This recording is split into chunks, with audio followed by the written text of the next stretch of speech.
As I said, it's a familiar story, so I was wondering how I could grab your attention. Perhaps a joke about change, but then perhaps not. But there you are, I've grabbed your attention. Water, it's such a precious commodity. Now, if you've been living in North Wales this last week, you may not have had water for several days. But if you've been living in Los Angeles, you'd also not have had, parts of Los Angeles also not had water, not enough to put out the wildfires that ravaged tens of thousands of homes. But in other parts of the world, there's too much water, and that results in flooding. Or there's shortages leading to loss of crops, disease, and loss of life, and so on. But it was the wildfires in Los Angeles that got me thinking. Assuming that I had to evacuate with a little bit of notice, what would I save? What would you save? Seeing the news and seeing some of the people standing there and them saying, look, this is all I've got, the clothes I'm standing in, made me think, well, I'll grab a change of clothes, make sure to pick up the phone charger. But then, is there anything sentimental I'd want to save? Perhaps my wedding photographs? Well, I admit that this is being filmed and Julia will watch it back later. We had our 40th wedding anniversary recently, and it was afterwards that I thought, wouldn't it have been nice if I'd got our wedding photographs out? But that was afterwards, it was much too late. But they would have seen how sort of dark I was and how slim we were. Not that we're much more than that. Anyway, I admit that until Friday afternoon, I didn't know where the wedding photographs were. Okay, I do now. I found them. I looked in Julia's cupboards first, and then on top of one of the wardrobes. I did have a quick look, and it reminded me of one little incident from our wedding. There are probably other incidents, but this one that sort of sprung to mind. There were supposed to be 2 wedding cars, but one of them had broken down. Now, that's not going to bring shame and dishonour on the family, is it? Not like the wedding family at Cana. But it meant that one car had to do multiple trips. Bridesmaids and the mother of the bride, Janet, were safely delivered to the church, but no sign of Julia. No, she hadn't changed her mind, if that's what you're thinking. That was Julia Roberts in the film Runaway Bride. The car was at the curbside, and the driver was leaning against it. I can't remember if it was me or my dad that said to him, shouldn't you be going back to do another trip? He did, and thankfully it all ended well. Anyway, but 2,000 years ago, no such problems. There was no photographer or no reporter to record such happy details for the happy event. But an ordinary wedding in an ordinary small town, Cana, has been remembered ever since.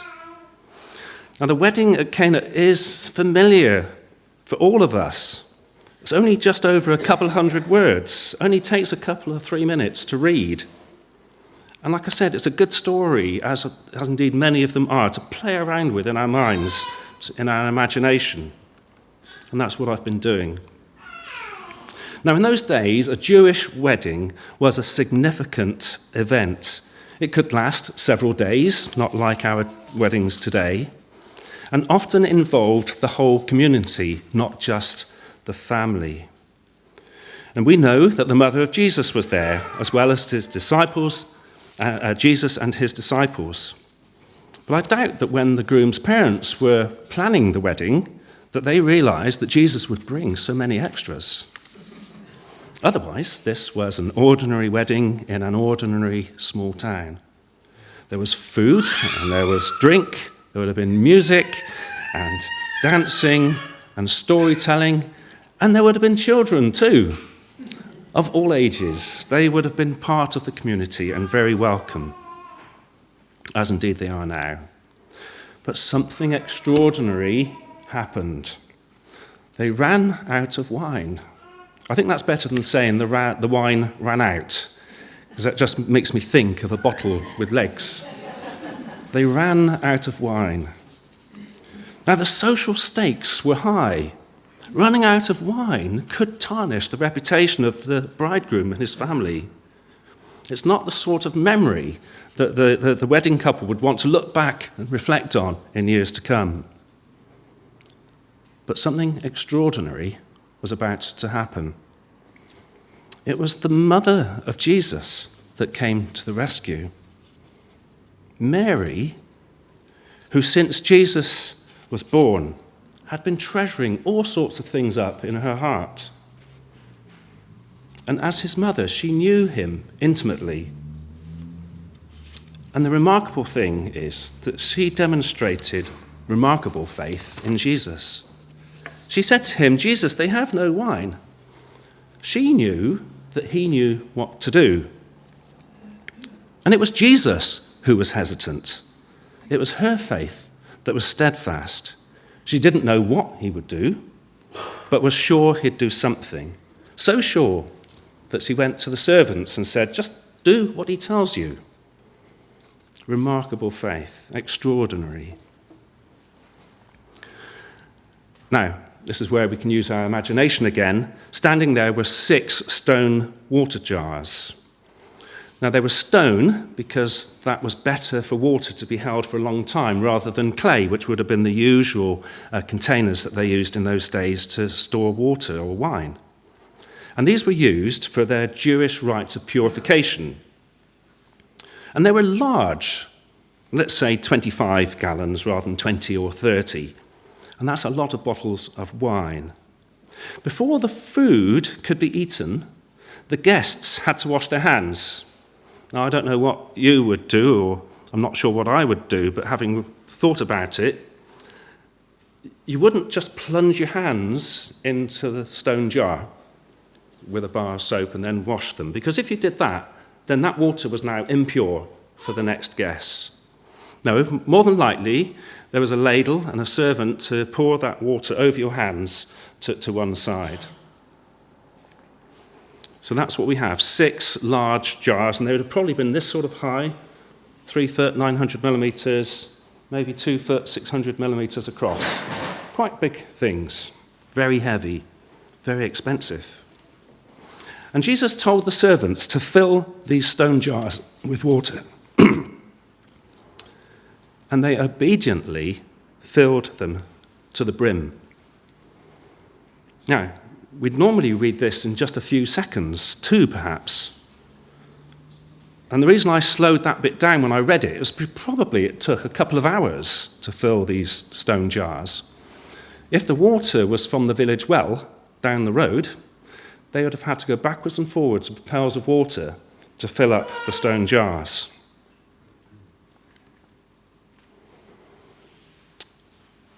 So now Jesus has noticed that the water is filled to the brim.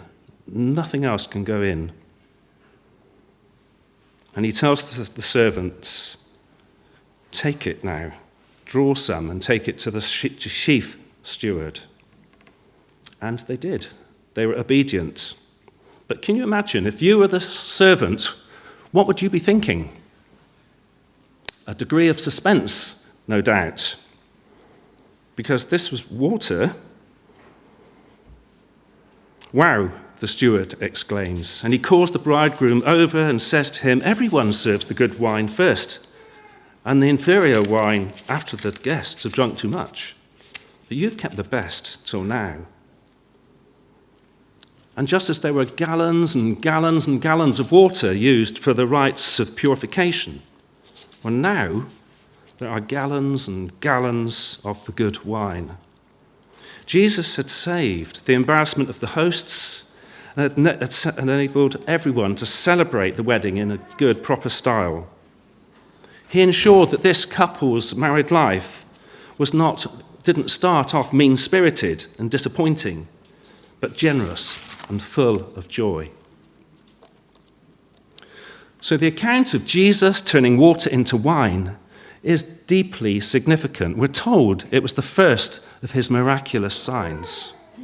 It involves the faith of his mother Mary. It involves the obedience of the servants. And it prompts his disciples to believe in him. Because it reveals his glory. It reveals who he was. That Jesus revealed an expression of God's divine presence, his power, his majesty, his divine authority over creation. It showed he was more than just a teacher or prophet. It was a glimpse of his divine identity as the Son of God. And this miracle points to the ultimate mission of Jesus, to transform the brokenness of the world into the joy and abundance of God's kingdom. So just as he transformed water into wine, the ordinary into the extraordinary, he transforms the lives of ordinary people like you and me through his death and resurrection. Jesus said, "I have come that they, us, may have life and have it to the full." He's not mean-spirited. He's generous. We have and we worship an abundant God.